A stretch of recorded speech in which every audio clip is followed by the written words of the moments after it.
October the 21st, 1966. At 9:10 in the morning, the last day of school before half term. Just as they were saying their prayers.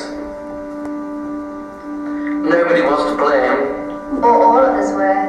Why, when I rode underground, I felt many took the tip, but not down the school, I didn't. There have been worse than this, man. Those in Italy, with the water, and that other place. Full of coal dust.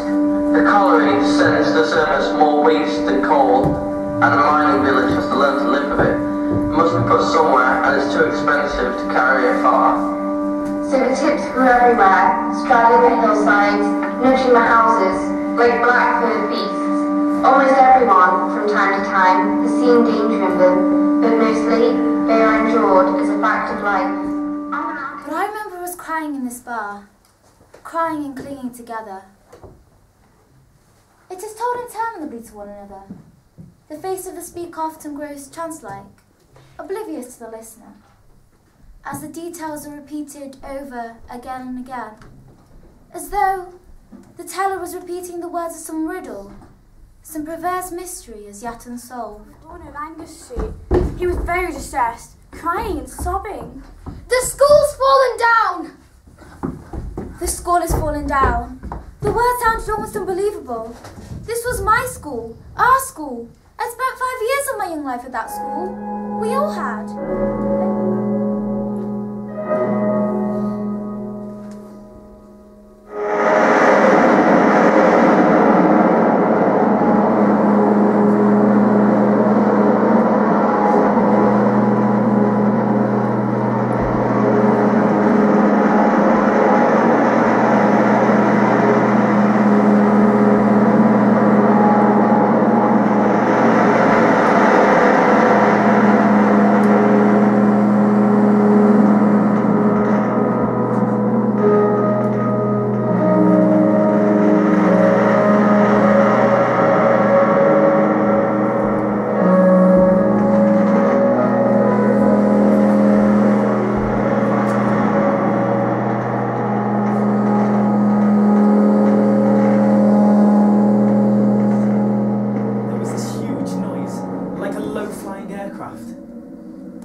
Mixed with trees and building debris, going over the junior school, coming towards us and into Moy Road.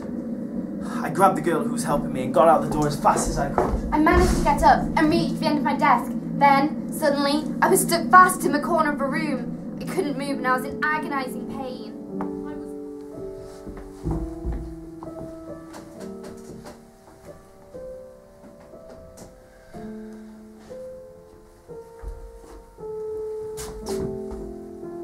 When we got there from the colliery, it looked like a giant hand had thrown a big black morass onto the school.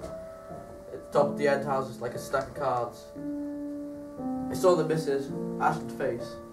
Where's the boy? The boy's fine. Where's Sandra? His father, John Collins, had lost his wife, Gwyneth, and sons, Raymond and Peter. Murderers! Scene 4, buried alive in the National Hall. Murderers! Murderers!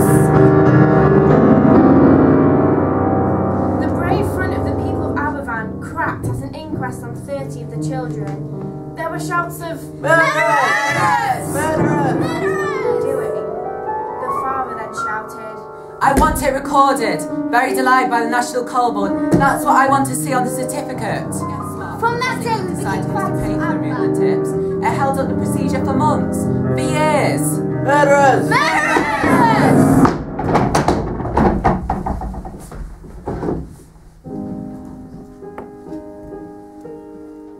Here was raised a breed of people, accustomed to toiling in the darkness, who grew old, robbed of half their daylight.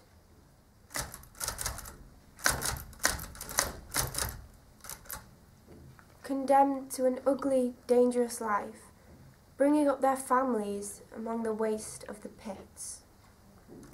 Then we offered rooms in the constitutional club in the village as a school. We never talked about the disasters in our family. My father sometimes took me to the cemetery in a wheelchair, and we look at my brothers and sisters' graves. Most of my friends were buried in a line next to each other. I had a history and geography corner where pupils could read and draw about the past. My father has only started to talk about it. Aberfound Cemetery lies upon the mountain, in the shadows of the tips. It's a hard climb from the village, but many of us come here each day. Rain or shine, wind or frost. There is little else of importance to do now. Here we are near to our children. And near to each other.